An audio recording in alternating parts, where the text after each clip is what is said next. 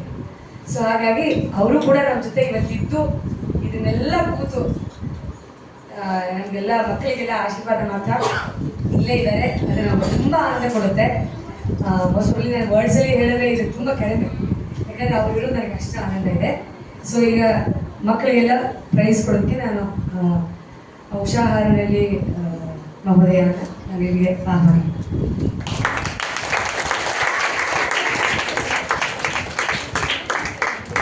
ಈಗ 2 years ನಾವು ಅಂದರೆ ಮಕ್ಕಳಲ್ಲಿ 2 ಕ್ಯಾಟಗರಿ ಮಾಡ್ತೀವಿ. ಸ್ವಲ್ಪ ದೊಡ್ಡ ಮಕ್ಕಳನ್ನ ನೋಡ್ತೀವಿ, ಅವ್ರನ್ನೆಲ್ಲ ಒಂದು ಸೀನಿಯರ್ ಅಂತ ಮಾಡಿಕೊಂಡು, ಹೊಸದಾಗಿ ಬಂದವರು ಕೂಡ ಅವ್ರು ಸೀನಿಯರ್ ಕ್ಯಾಟಗರಿಗೆ ಹೋದ್ರು ಫಸ್ಟ್ ಟೈಮ್ ಕಲಿತಾ ಇದ್ದಾರೆ ಅಂದರೆ 4th to 5th ಹೋಗ್ತಾರೆ, ಅವರು 4th ಇರೋ ಕಡೆನೇ ಇದ್ರು. ಸೊ ಈಗ 2 ಕ್ಯಾಟಗರಿ ಮಾಡಿ ನಾವು ಪ್ರೈಸ್ ಡಿಸ್ಟ್ರಿಬ್ಯೂಷನ್ ಇದೆ. ಈಗ junior category first price distribution.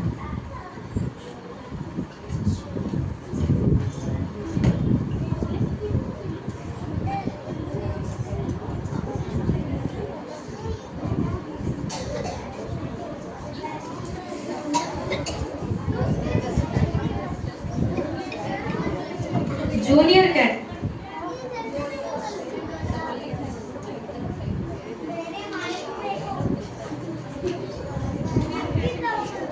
कनिष्ठाः junior category Bhagavad Gita competition. First prize goes to Rishita.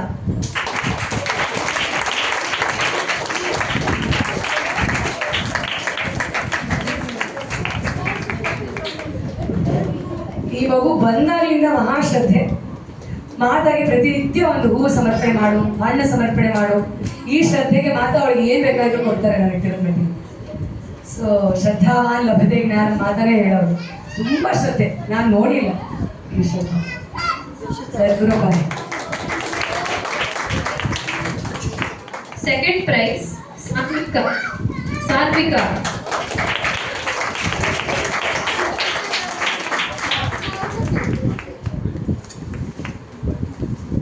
Special prize Aarna. Special prize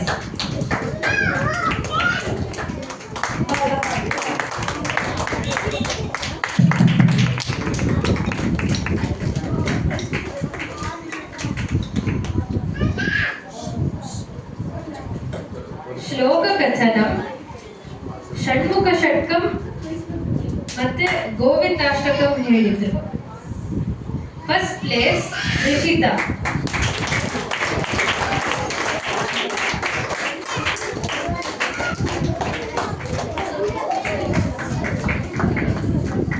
second place ಕನಿಷಾ.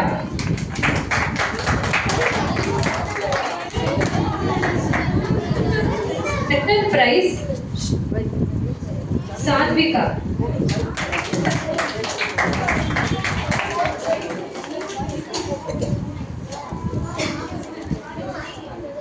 गानम juniors.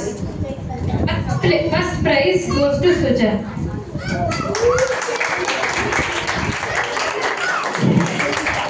गानम.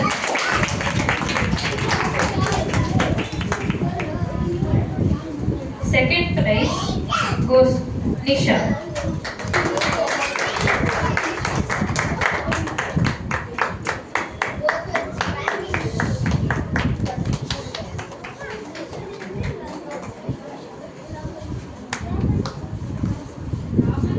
ಚಿತ್ರಲೇಖನ.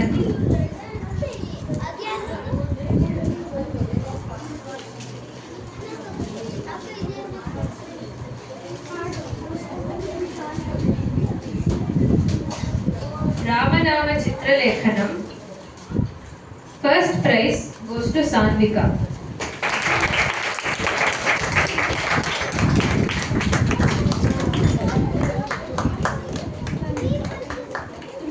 Second prize, Pranavi.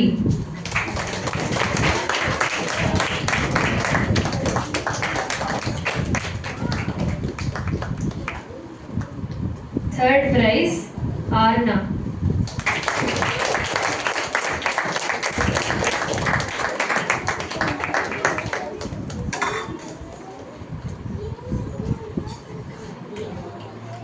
This competition quiz. Pratham Prashna. First prize, Dharma.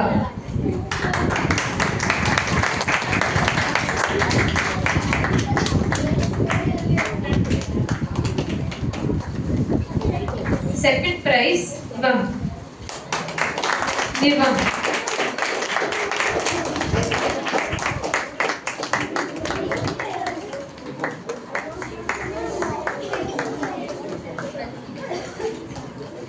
Senior category, Yashtaha.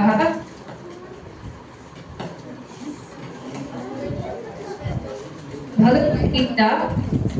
First prize goes to Krishna.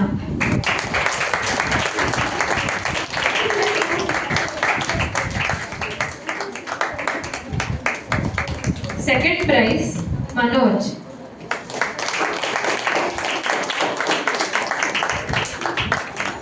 Third prize, Jnana.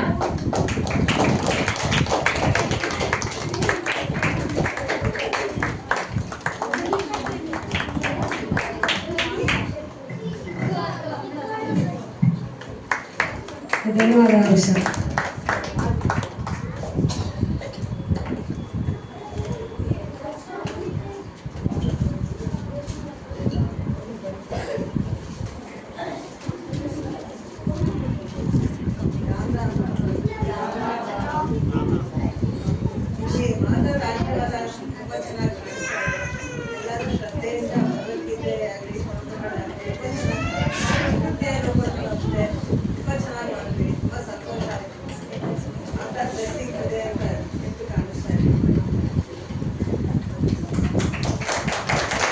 ಧನ್ಯವಾದ.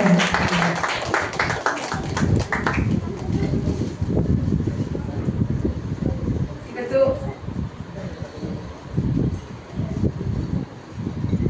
ವಾಣಿಶ್ರೀಜಿ ಇವರು ವಿದ್ಯಾರಣ್ಯಪುರದಲ್ಲಿ 2 ಬ್ರಾಂಚ್ಗಳಿದೆ. ಅದರಲ್ಲಿ ಒಂದು branch ಪೂರ್ತಿ ಅವರೇ ನೋಡ್ಬೋದು. So Vidyaranyapura ಬ್ರಾಂಚಲ್ಲಿ ಕೂಡ ಅವರು summer camp ಎಲ್ಲ ಮಾಡಿ ಮುಗಿಸಿದ್ರು. ನನಗೆ ಇಲ್ಲಿ ಸಮ್ಮರ್ ಕ್ಯಾಂಪಲ್ಲಿ ಇರೋದ್ರಿಂದ ಅವ್ರು ಬೇರೆ ಡಿಸ್ಟ್ರಿಕ್ಟ್ ಕರೆದ್ರು, ನಾನು ಹೋಗೋಕ್ಕಾಗಲಿಲ್ಲ. ಸೊ ಆದರೂ ಕೂಡ ನಮ್ಮ ಮೇಲೆ ಪ್ರೀತಿಯಿಂದ ಅವ್ರಿಗೆ ಬಂದು ನಿಮ್ದೆಲ್ಲ ನೋಡಿ ನಿಮಗೆ ಆಶೀರ್ವಾದ ಮಾಡಿ ಬಂದಿದ್ದಾರೆ. ನನಗೆ ತುಂಬ ಸಂತೋಷ. ಸೊ ಅವ್ರಿಗೆ ಪಾರಿತೋಷಿಸ್ತೀನಿ.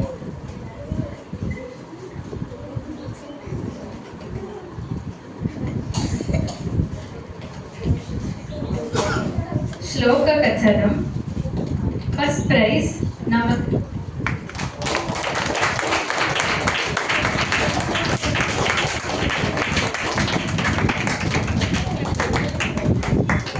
Second prize, Krishna.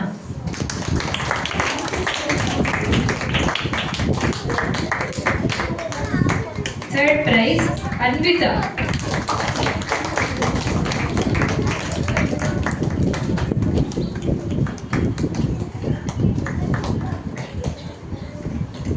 ಎಲ್ಲರೂ ಚೆನ್ನಾಗಿ ಚಪ್ಪಾಳೆ ಕೊಟ್ಟು ಆಶೀರ್ವಾದ ಮಾಡಿ ಅವ್ರಿಗೆ ಎನ್ಕರೇಜ್ ಮಾಡಿ. ಯಾಕಂದರೆ ಈ ಥರ ಸಾತ್ವಿಕವಾಗಿ ಬೆಳೆಯೋಕ್ಕೆ ಮಕ್ಕಳು ನಿಮಗೆ ಹೊರಗಡೆ ಇಲ್ಲ ಎನ್ಕರೇಜ್ ಮಾಡಿ. ಯಾರು ನೀವೆಲ್ಲ ಪ್ರೋತ್ಸಾಹ ಕೊಟ್ಟು ಅವರಿಗೆ ಬೆಳೀತಾರೆ ಚೆನ್ನಾಗಿ. Anam. First prize goes to Krishna.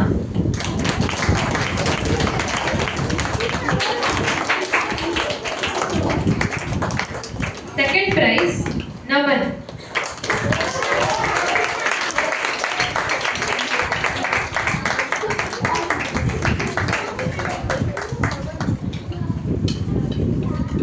Special prize, ವಿಹಾಶ್ರೀ.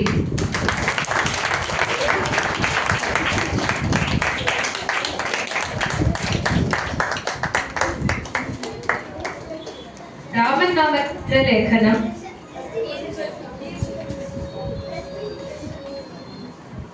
So ಈ ಸಲ ನಾವು ರಾಮನಾಮ ಚಿತ್ರಲೇಖನಂಗೆ ಸುಂದರಕಾಂಡ ಒಂದು ಟಾಪಿಕ್ ಕೊಟ್ಟಿದ್ವಿ. ಸೊ ಅವರೆಲ್ಲ ಸುಂದರಕಾಂಡದ ಒಂದು ಯಾವ್ದಾದ್ರು ಒಂದು ದೃಷ್ಟಿಕೋನ ಚಿತ್ರಣ ಮಾಡಿ ಅದಕ್ಕೆ ಮಾಡಬೇಕು ಅಂತಿದ್ವಿ. ಸೊ ಅದರಲ್ಲಿ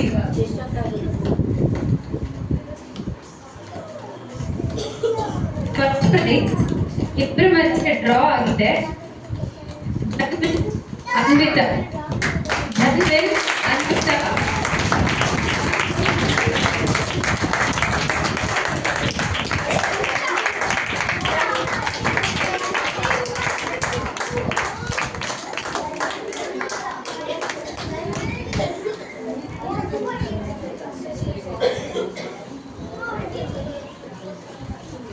Second prize, Naman.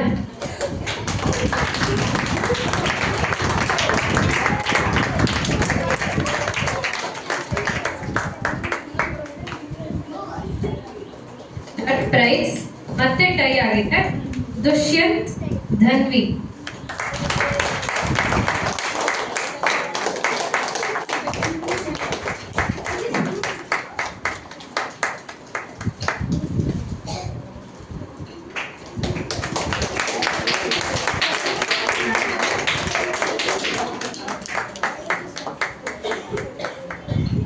ಹೋಗೋಕ್ ಮುಂಚೆ ಎಲ್ಲರೂ ನಿಮ್ ಡ್ರಾಯಿಂಗ್ಸ್ ನ ಕಲೆಕ್ಟ್ ಮಾಡ್ಕೊಂಡು ಹೋಗಿ.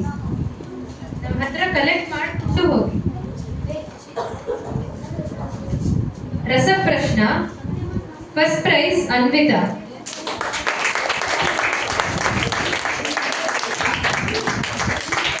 Second prize Krishna.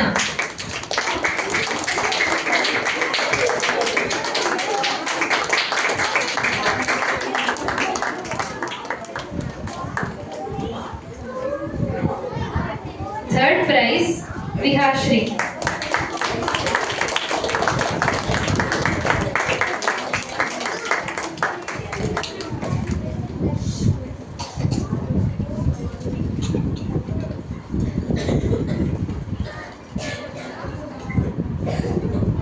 ಏನ್ ಮಾತಾಡಿ ಏನ್ ಗೊತ್ತಾಗ್ತಾ ಇಲ್ಲ.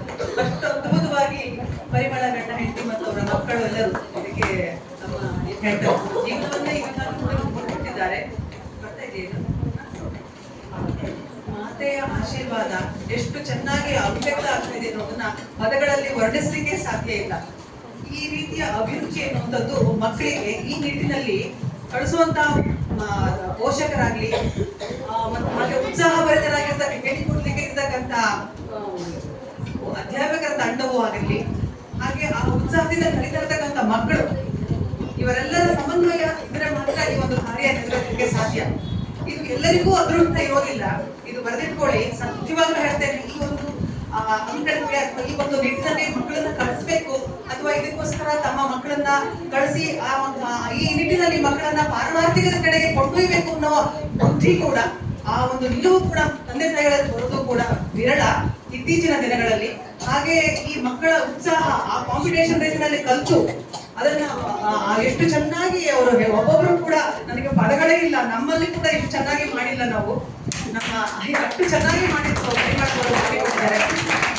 ಅಂದ್ರೆ ಅವರ ನಿರಂತರವಾಗಿ ತಮ್ಮ ಒಂದು ಸಮಯವನ್ನ, ತಮ್ಮ ಒಂದು ಶಾರೀರಿಕ ಒಂದು ಏನ್ ಹೇಳ್ತಾರೆ ನೋವಿರ್ಬೋದು ಅಥವಾ ಏನೇ ಇರ್ಬೋದು ಕೂಡ ಅದನ್ನ ಯಾವುದನ್ನು ಕೂಡ ವ್ಯಕ್ತಪಡಿಸ್ತಾರೆ. ತಮ್ಮ ಎಲ್ಲ ಮಕ್ಕಳ ಶ್ರೇಯೋನ್ಮುಖ ಅಭಿವೃದ್ಧಿಗೆ ಅಥವಾ ಶ್ರೇಯೋನ್ಮುಖ ಮಾರ್ಗಕ್ಕೆ ಪಥಕ್ಕೆ ತಂದು ಕೊಡುವಲ್ಲಿ ರೊಂಕ ಕಟ್ಟಿ ನಿಂತಿದ್ದಾರೆ ಈ ಕುಟುಂಬದಲ್ಲಿ ಇರ್ತಕ್ಕಂಥವ್ರು. ಸೊ ಅವರಿಗೆ ಎಷ್ಟು ಭಗವಂತನ ಆಶೀರ್ವಾದ, ಮಾತೆಯ ಆಶೀರ್ವಾದ, ಆ ಚೈತನ್ಯ ಇಲ್ಲದಿದ್ದರೆ ಖಂಡಿತವಾಗಿ ಯಾರಲ್ಲೂ ಈ ಚೇತನ ಬರಲಿಕ್ಕೆ ಸಾಧ್ಯ ಇಲ್ಲ. ಎಲ್ಲರ ಚೈತನ್ಯದ ಹಿಂದೆ ಆ ಮಹಾತಾಯಿಯ, ನಮ್ಮ ಮಾತೆಯ ಚೈತನ್ಯ ಇರೋದ್ರಿಂದನೇ ನಾವೆಲ್ಲ ಒಂದು ನಿಮಿತ್ತ ಮಾತ್ರ ಅಂತ ಹೇಳಲಿಕ್ಕೆ ಇಷ್ಟಪಡ್ತೇನೆ. ಇಲ್ಲದಿದ್ರೆ ಖಂಡಿತವಾಗ್ಲೂ ಒಂದು ವಸ್ತು ಕೂಡ ಖಂಡಿತ ಅಲಗಾಡಿಸ್ಲಿಕ್ಕೆ ಸಾಧ್ಯ ಇಲ್ಲ. ಸೊ ಈ ನಿಟ್ಟಿನಲ್ಲಿ ಮಕ್ಕಳು ಇಷ್ಟೊಂದು ಏನ್ ಹೇಳ್ತಾರೆ ಹುರುಪಿನಲ್ಲಿ ಈ ಅದಮ್ಯ ಶಕ್ತಿ ಅವರಲ್ಲಿ ಇದೆ, ಅಡಗಿದೆ. ಅದನ್ನ ಆ ಲೌಕಿಕ ಏನ್ ಹೇಳ್ತಾರೆ ನಿಮ್ಮ ಶಾಲೆಯ ಶೈಕ್ಷಣಿಕದ ಜೊತೆಗೆ ಇದನ್ನು ಕೂಡ ನೀವು ಮಕ್ಕಳಿಗೆ ಕಲಿಸಿಕೊಟ್ರೆ ಆ ನಿಟ್ಟಿನಲ್ಲಿ ಮುಂದಿನ ಭವಿಷ್ಯ ಅವರದ್ದು ಅವರು ರೂಪಿಸ್ಕೊಳ್ತಾರೆ. ಅವರು ಸ್ಫೂರ್ತಿಯುಕ್ತವಾಗಿ ಇವರು ಹೇಳಿಕೊಡ್ಲಿಕ್ಕೆ ಇರುವಾಗ ಅದೇ ಪ್ರಕಾರವಾಗಿ ಸ್ಫೂರ್ತಿಯುಕ್ತವಾಗಿ ತಂದೆ ಪೋಷಕರು ಕೂಡ ಕಲಿಸಿಕೊಡ್ಬೇಕು. ಸೊ ಈ ನಿಟ್ಟಿನಲ್ಲಿ ಇದನ್ನ ಇಲ್ಲಿಗೆ ನಿಲ್ಲಿಸ್ದೆ. ಈ ಶಾಲಾ ಯಾಕಂದ್ರೆ ಹಲವಾರು ಹೊಸ ಮಕ್ಕಳನ್ನ ನೋಡಿದೆ ಇವತ್ತು, ಹಳೆ ಮಕ್ಕಳನ್ನ ಸುಮಾರು ಮಕ್ಕಳು ಹಳೆಯವರು ನನಗೆ ಪರಿಚಯ ಮತ್ತು ಸುಮಾರು ಜನ ಹೊಸ ಮಕ್ಕಳನ್ನ ನೋಡಿದ್ದೇನೆ. ಸೊ ನಿರಂತರವಾಗಿ ಶನಿವಾರ ನಡೆಯುವಂತ ಶಿಬಿರಕ್ಕೆ ಕ್ಲಾಸ್ಗಳಿಗೆ ಖಂಡಿತವಾಗಿ ಬಳಸಿ ನಮ್ಮ ತನು ಮನ ಧ್ಯೇಯ ಕಾಯ ವಾಚ ಮನಸ ಎಲ್ಲರೂ ಇಲ್ಲಿರ್ತಕ್ಕಂಥವ್ರು ಶ್ರಮಿಸ್ತಾ ಇದ್ದಾರೆ. ಅದಕ್ಕೆ ಪೂರಕವಾಗಿ ತಾವೆಲ್ಲರೂ ಸಹ ಕಳಿಸಿ ನಿಮ್ಮ ಮಕ್ಕಳಿಗೆ ಏನ್ ಕೊಡ್ಲಿಕ್ಕೆ ಸಾಧ್ಯ ಅಂದ್ರೆ ಈ ನೈತಿಕ ಶಿಕ್ಷಣ ಮೌಲ್ಯ ಇಷ್ಟು ಮಾತ್ರ ನೀವು ಕೊಡ್ಲಿಕ್ಕೆ ಸಾಧ್ಯ. ಬಿಟ್ರೆ ಮತ್ತೆ ನೀವು ಏನ್ ಮಾಡಿದ್ರು ಕೂಡ ಅದು ಅವ್ರಿಗೆ ಬೇಕಾಗೇ ಇಲ್ಲ. ಅದು ಚೆನ್ನಾಗಿ ನಾವು ಅರ್ಥ ಮಾಡ್ಕೊಳ್ಬೇಕು. ಸೊ ಈ ಅಭಿರುಚಿ ಅನ್ನುವಂಥದ್ದು ಇಲ್ಲಿಗೆ ನೀವು ಮೊಳಕೆ ಹೊಡಿಸಿ ಬಿಟ್ರೆ ಮುಂದೆ ಈ ಚಿತ್ರರಂಗದಲ್ಲಿರ್ತಕ್ಕಂಥ ಆ ಕಳಪೆ ಹಾಡುಗಳು, ಕಳಪೆ ನೃತ್ಯಗಳು ನೋಡ್ಲಿಕ್ಕೆ ಅವುಗಳ ಮನಸ್ಸು ಬರೋದಿಲ್ಲ. ಸೊ ಆ ನಿಟ್ಟಿನಲ್ಲಿ ನೀವು ಕೊಂಡೊಯ್ಬೇಕು ನಿಮ್ಮ ಮಕ್ಕಳನ್ನ. ಸೊ ಆ ಒಂದು ಧ್ಯೇಯದ ಹತ್ರ ನೀವು ಗುರಿ ಮಾಡ್ಬೇಕು ಅಂದ್ರೆ ನಿಮ್ಮ ಪ್ರಯತ್ನ, ನಿಮ್ಮ ಸಹಕಾರ, ಪೋಷಕರ ಸಹಕಾರ ಎಲ್ಲವೂ ಅತ್ಯಗತ್ಯ. ಅದು ನಿರಂತರವಾಗಿ ಇರಬೇಕು. ಈ ಒಂದು ಕ್ಷಣಕ್ಕೆ ಮಾತ್ರ ಇಲ್ಲಿ ಶಿಬಿರಕ್ಕೆ ಕಳಿಸಿ ಮುಗಿತು ಅಂತಲ್ಲ, ನಿರಂತರವಾಗಿ ವರ್ಷ ಇಡೀ ನಡೀತಕ್ಕಂಥದ್ದು. ಯಾಕಂದ್ರೆ ಆ ಸಂಕಲ್ಪ ಶಕ್ತಿ, ಭಾರತೀಯ ಸಂಕಲ್ಪ ಶಕ್ತಿ ಅನ್ನುವಂಥದ್ದು ಇದ್ದು ಇವತ್ತಿಂದಲ್ಲ, ಸುಮಾರು 55 ವರ್ಷಗಳ ಪೂರ್ವದ. ಅಷ್ಟು ದೃಢವಾಗಿರ್ಬೇಕು ಅಂದ್ರೆ ನಮಗೂ ಸಹ ಹೆಚ್ಚು ವಯಸ್ಸಾಯ್ತು, ಆದ್ರೂ ಕೂಡ ನಮ್ಮನ್ನೆಲ್ಲ ಚೈತನ್ಯವನ್ನ ತುಂಬ್ತಾ ಇರೋದು ಆ ಮಾತೆ. ನಮ್ಮಿಂದ ಏನೂ ನಡೀತಾ ಇಲ್ಲ, ಇದು ಯಾವುದೂ ಕೂಡ ನಾವು ಮಾಡ್ತಾ ಇಲ್ಲ. ನಮ್ಮ ಹಿಂದೆಗಡೆ ನಿಂತು ಸ್ಫೂರ್ತಿಯಾಗಿ ಸ್ಮರಣೆಯನ್ನು ಕೊಡ್ತಾ ಇರ್ತಕ್ಕಂಥದ್ದು ಮಾತೆ. ಸೊ ಆ ಮಾತೆಯ ಒಂದು ಸಂಕಲ್ಪ, ಮಾತೆಯ ಒಂದು ಮುಂದಿನ ಭವಿಷ್ಯದ ಮಕ್ಕಳ ದೃಷ್ಟಿಕೋನದಲ್ಲಿ ಇಟ್ಕೊಂಡು ನಿರಂತರವಾಗಿ ಅನೇಕ ಸಂಸ್ಥೆಗಳು ನಮ್ಮದು ಶಾಖೋಪಶಾಖವಾಗಿ ಬೆಳೀತಾ ಇದೆ. ಆ ನಿಟ್ಟಿನಲ್ಲಿ ನೀವೆಲ್ಲರೂ ಕೂಡ ಸಹಕರಿಸಬೇಕು. ಮುಂದಿನ ಶಿಬಿರಗಳಲ್ಲಿ ಮಾತೆಯರು ಕೂಡ ಶಿಬಿರದ ಅಧ್ಯಾಪಕರೊಂದಿಗೆ ಜೊತೆಗೂಡಿ ಸಹಕರಿಸಿ ಅವರನ್ನು ಏನ್ ಹೇಳ್ತಾರೆ ಹೇಳಿಕೊಡ್ಲಿಕ್ಕೆಲ್ಲ ಮುಂದೆ ಬಂದಾಗ ಸ್ವಲ್ಪ ಈಗ ನಾವು ಹೇಳಿಕೊಡೋದ್ರಲ್ಲೂ ಸ್ವಲ್ಪ ಶ್ರಮ ಆಗ್ತದೆ ಅಂತ ಹೇಳಿ ಎರಡು ಮಾತು ಹೇಳಿ ಇಷ್ಟಪಡ್ತೇನೆ. ಸದ್ಗುರು ಪಾಯಿ, ಪರಮದಯಾಳು ಪಾಯಿ. ಧನ್ಯವಾದಗಳು. ಸೊ ನಿಮ್ಮಿಬ್ಬರ ಆಶೀರ್ವಾದ ಮಕ್ಕಳು ಭವಿಷ್ಯ ಚೆನ್ನಾಗಿರುತ್ತೆ. ಯಾಕಂದ್ರೆ ಮಾತಾ ಎಲ್ಲರೂ ಅವ್ರ ಶಿಷ್ಯ ಬೃಂದಗಳಲ್ಲಿ ಅವರೇ ಇದ್ದಾರೆ. ಸೊ ಅದಕ್ಕಾಗಿ ಎಲ್ಲ ಮಾಡೋದಕ್ಕೆ ಆಗ್ತಾರೆ, ಇಲ್ಲಾಂದ್ರೆ ಆಗೋದಿಲ್ಲ. ಅವರೇ ನಡೆಸ್ಕೊಡ್ತಾ ಇದ್ರು. ಆ್ಯಕ್ಚುಲಿ ನಮಗೆ ಆಗಲ್ಲ ಅನ್ನಿಸ್ದಾಗಲೂ ಕೂಡ ಅವ್ರು ಹೇಳಿದ್ರು, ನಂದು ಆದ್ಮೇಲೆ ಮಾಡಿದ್ರೆ ಅದು ಇರೋದು. ನಾನು ಇರುವಾಗ ಮಾತ ಆಯ್ತು ಮತ ಇದಾಯ್ತು ಮತ ಅಂತ ಹೇಳ್ತೀರಾ, ನಂದು ಆದ್ಮೇಲೆ ಹೀಗೆ ನಡಿಬೇಕು ಅಂತ ಹೇಳಿದ್ರು. ಸೊ ಇವತ್ತಿದೆ ಇದೆಲ್ಲ ಕಳಿಸಿದ್ರೆ ಅಂದ್ರೆ ಅದು ಅವರ ಆಶೀರ್ವಾದ ನಡೀತಾ ಇದೆ ಅಷ್ಟೇ. ನಮ್ಮ ಕೈಲಿ ನಾನು ಕರ್ತ, ನಾನು ಗೊಬ್ಬ ಹಳ್ಳಿ ಕರ್ತ, ಚಿಕ್ಕೂರು ಕರ್ತ. ಸೊ ಅದಕ್ಕೆ ನಡೆಯುತ್ತೆ ಈ ಒಂದು ಸನಾತನ ಧರ್ಮ ಯಾವಾಗಲೂ ಸದಾಕಾಲ. ಸೊ ನಮ್ಮಲ್ಲಿ ಇನ್ನೊಂದು ಈ ಯಾಕೆ ಅಂದ್ರೆ ಇದು ನಾವು ಈ ಸಮ್ಮರ್ ಕ್ಯಾಂಪ್ ಆಗಲಿ ಈ ಸಂಸ್ಕೃತ ಸಂಸ್ಕೃತಿನೇ ನಮಗೆ ಮಿಸ್ಸಿಂಗು. ನಮ್ಗೆ ಸೀರೆ ಉಟ್ಕೊಳ್ಬೇಕು ಅಂದ್ರೆ ಬೇಜಾರು. ಸೊ ಈ ಥರ ಎಲ್ಲ ಸಂಸ್ಕೃತಿ ಬಗ್ಗೆ ನಮಗೆ ರೆಸ್ಪೆಕ್ಟ್ ಇಲ್ಲ.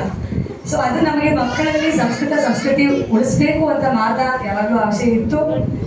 ಸೊ ಈ ಒಂದು ನಾವು ಸಮ್ಮರ್ ಕ್ಯಾಂಪ್ ಮಾಡುವಾಗಲೂ ಕೂಡ ಎಲ್ಲರಿಗೂ ನಾವು ಅಟೆಂಡೆನ್ಸ್ ಹೇಳ್ತೀವಿ, ಪ್ರತಿನಿತ್ಯ ರೆಗ್ಯುಲರ್ ಬನ್ನಿ ಅಂತ. ಅವ್ರು ಬೇರೆ ಇನ್ನೊಂದು ಸಮ್ಮರ್ ಕ್ಯಾಂಪು, 2-3 ಸಮ್ಮರ್ ಕ್ಯಾಂಪು, ಏನೋ ಬೇರೆ ಕ್ಲಾಸು, ಎಲ್ಲರಿಗೂ ಇಂಪಾರ್ಟೆನ್ಸ್ ಇರುತ್ತೆ. ಇದಕ್ಕೆ ತುಂಬ ಲಾಸ್ಟ್ ಪ್ರಯಾರಿಟಿ ಇರುತ್ತೆ. ಇದನ್ನು ನಾವೆಲ್ಲರೂ ನೋಡಿದ್ದೀವಿ. ಸೊ ಅದಕ್ಕೆ ಆದರೂ ಕೂಡ ಕೆಲವು ಮಕ್ಕಳನ್ನ ತಂದೆ ತಾಯಿ ಇದು ಶ್ರೇಷ್ಠವಾದದ್ದು ಅಂತ ಹೇಳಿ ಇದಕ್ಕೆ 100% ಅಟೆಂಡೆನ್ಸ್ ಯಾರು ಬರ್ತಾರೆ ಅವರಿಗೆ ಅವ್ರಿಗೆ ರೆಕಗ್ನೈಸ್ ಮಾಡಬೇಕು ಅಂತ ನನಗೆ ಯಾವಾಗಲೂ ಅನಿಸುತ್ತೆ. ಸೊ ಹಾಗಾಗಿ ಈ ವರ್ಷ ಕೂಡ ಇದು ಪ್ರತಿ ವರ್ಷ ಮಾಡ್ತಾ ಇದ್ದೀವಿ, 5ನೇ ವರ್ಷ. ಸೊ ಈ ವರ್ಷ 3 ಜನ 100% ಅಟೆಂಡೆನ್ಸ್ ಅಲ್ಲಿ ಇದ್ದಾರೆ. ಅಂದರೆ they have not miss any class. ಅಂದರೆ every day they were here. May be ಇಬ್ಬರಲ್ಲಿ ಸ್ವಲ್ಪ ಬಟ್ ಅದು 3 ಜನ 100% attendance every day they have come. So ಅವರಲ್ಲಿ ನಮನ್,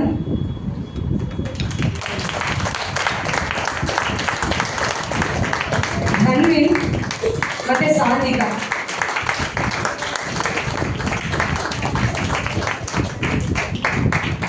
ಈಗ ನೀರು ಕುಡಿಬೇಕು ಅಂದ್ರೆ ಆ ನೀರು ಎಲ್ಲಿದೆ ಆ ಜಾಗದವರೆಗೆ ಹೋಗ್ಬೇಕು. ಅವ್ರು ಅಟ್ಲೀಸ್ಟ್ ಆ ಪ್ರಯತ್ನ 100% ಅವ್ರ ಶ್ರದ್ಧೆಯಿಂದ ಮಾಡಿದ್ದಾರೆ. ಸೊ ಆಮೇಲೆ ಅವ್ರು ನೀರು ಕೊಡ್ತಾರೆ, ಅದನ್ನು ಕುಡಿಬೇಕಂತ ಮನಸ್ಸು ಬರುತ್ತೆ, ಅದನ್ನ ಕುಡಿಬೇಕು, ಅದಕ್ಕೆ ಅವ್ರಿಗೆ ಬುದ್ಧಿ ಬರಬೇಕು. ಅದು ತುಂಬ ಇದೆ.